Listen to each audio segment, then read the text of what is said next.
Virgo, you're here to do your weekly reading. We'll start with a Star Codes Astro, then do a Celtic Cross, tie it all together. These are very, very general, just to say. Sometimes these will hit for you like, whoa, buddy, and sometimes be foreign language, so keep that in mind.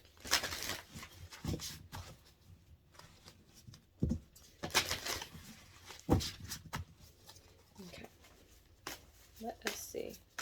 What is Virgo needing to be conscious of this week, Spirit?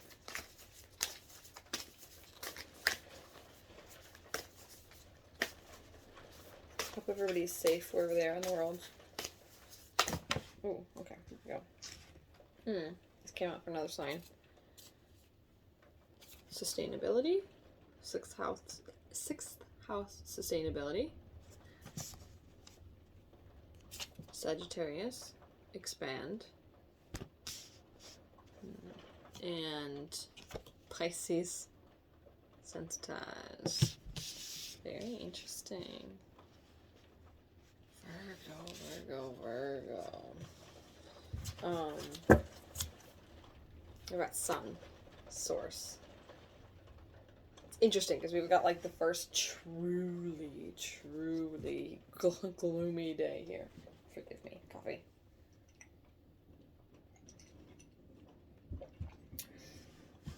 We live on the East Coast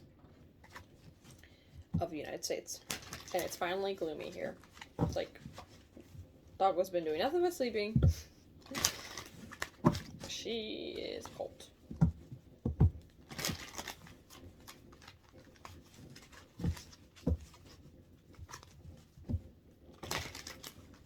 Okay.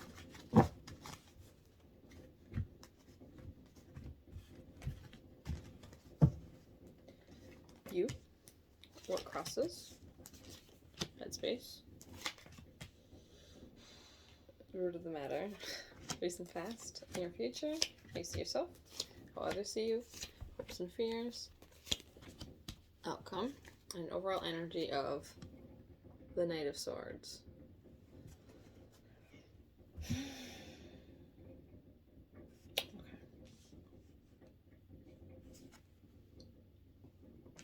Excuse me. You. Two of Cups. That is a nice energy. Collaboration of some kind. Could be emotional because of the cups, but or it could be a balance within. What crosses you? Four of Wands.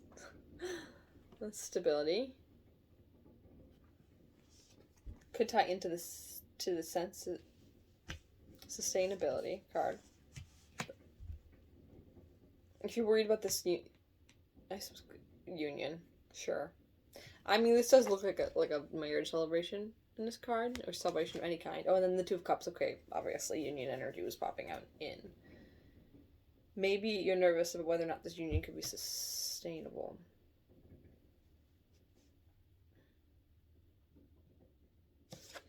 Headspace. But you're conflicted about that with the Five of Wands. It's not necessarily fighting, because it's the wands, not the swords. So it's not straight up, intentional violence. It's just like practice. Okay. Root of the matter. King of Swords. So to go with the Knight of Swords. Looking at something with a logical frame of mind.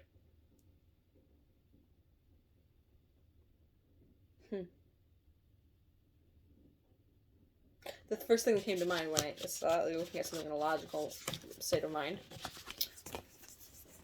Expand your mind to the emotional realm. Sensitize. Recent past.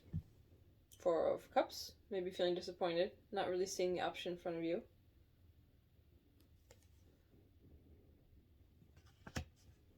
Near future. Magician. Making something happen. like that. That is good. We don't know what that is yet. How you see yourself? Knight of Cups.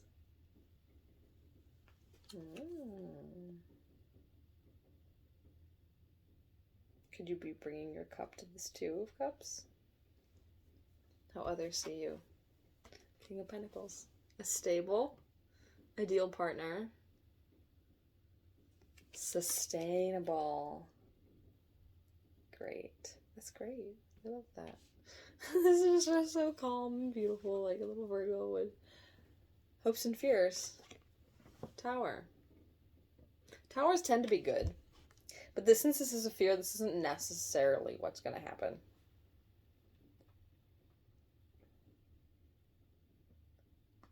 You're fearing destruction. What is that about? Like, it's dramatic. It's so dramatic. Okay, so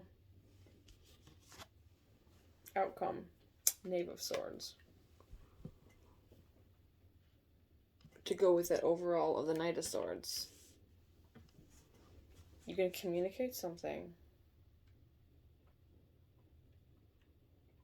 You're going to communicate your fears about whatever partnership this is. You're going to make it happen. I feel like you're going to, like, you have the Knight here in the future. You're going to make it happen. You have to communicate something first, and I think it's fears of this Tower. Emperor underneath that Knight. But I just wanted to ask, like, if I can, if they'll let me, with this Knight, Knave, and King of Swords, what are you going to communicate? This one's just popping out. Death. You're afraid of this change. You're afraid of this change. Okay. Thank you. The Fool and the Wheel of Fortune. You're afraid of being a fool. And that everything will change. With the Tower and Death transformation. Yeah, I mean, whoa. What did I do? Oh, it all flipped over. But the one that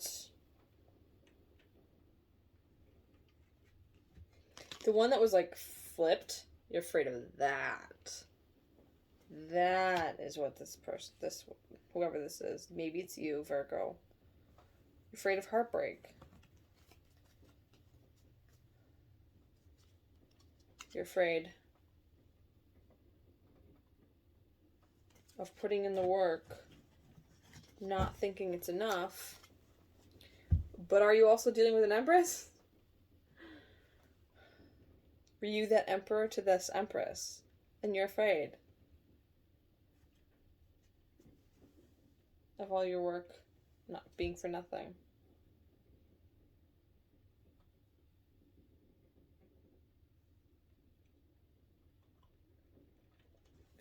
The Wheel of Fortune, though. You have the Wheel of Fortune. The Sun. And this, you know, this isn't the tarot, but the Sun is at the bottom. And the Moon is underneath that. It's all in your perception.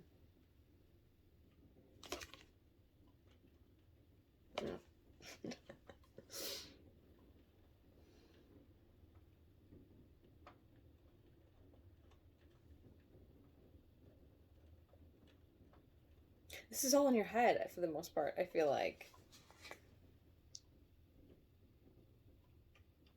These are like, I'm getting all butterflies in my stomach. This is like adorable fears from somebody that, like, is afraid to start a union with an Empress. Like, oh my gosh. And you guys, I mean, anybody that pays attention, these are not like primarily lovey-dovey readings. They're not. I really try to make them a spectrum. So this could be anything. Like, you could see an opportunity as being really very fruitful, fertile, like with the Empress card. But maybe you're afraid of being a fool about it. particularly if it creates a lot of change in your life. So so it could be starting your own business under the Empress and Strength card with Judgment. Oh my gosh. Oh my gosh. I gotta stop.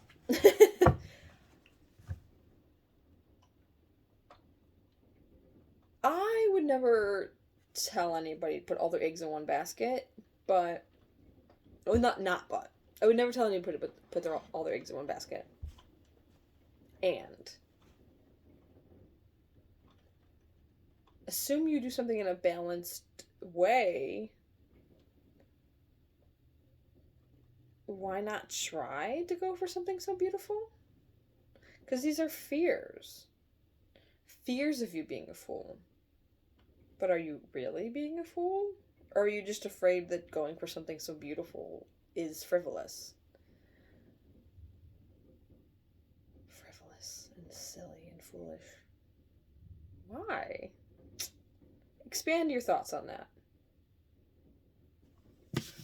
Expand your perception on what's possible for you.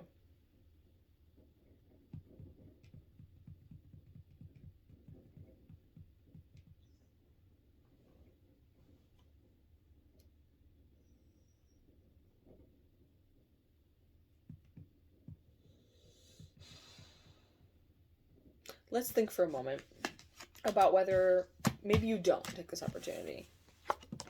Then what'd you learn? You're exactly where you are. And being exactly where you are has the potential to make you stagnant over time. I mean, certainly if you're like in a business and you're like building things,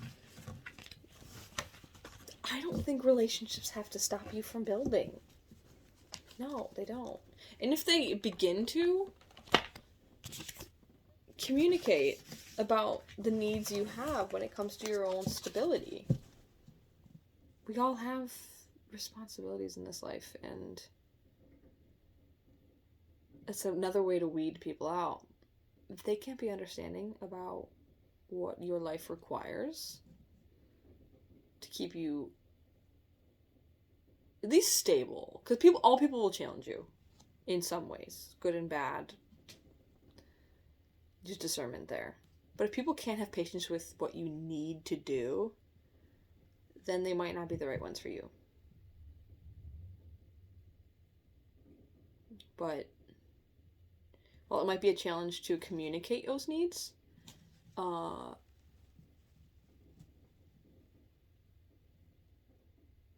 that I think that would be of benefit to communicate your needs. And I think people surprise you. People will be like, oh yeah, like, for sure, let's do what's healthy. Because I think some people also won't always communicate when they're feeling like they're out of alignment. So if you kind of take the plunge and say, hey, like, we tried this or whatever, and it's not really, this aspect of it's not really working for me, so we need to make a few shifts so that I can, like, maintain my energy level, or, like, keep my focus, or focus on other commitments also. Yeah, then they'll feel more comfortable to do that themselves, and both of you will feel healthier. And that's how we, like, kind of, I was gonna say mitigate codependency. I mean, hopefully we're not there at all, but, like, that's the difference between prior relationships where there might have been codependency and then evolving into healthier relationships. You don't just step into being perfect. Like, this is going to be perfect right out of the gate. Like, there's work that needs to be done there. So, a lot of talking. Holy Virgo. Good luck with these conversations. Good luck with tampering down some of these fears. And maybe they're orange flags, maybe they're yellow flags, just saying slow down, take a look at this. Doesn't mean it's a tower, but maybe changes are required. Anyway, have a good week. Bye.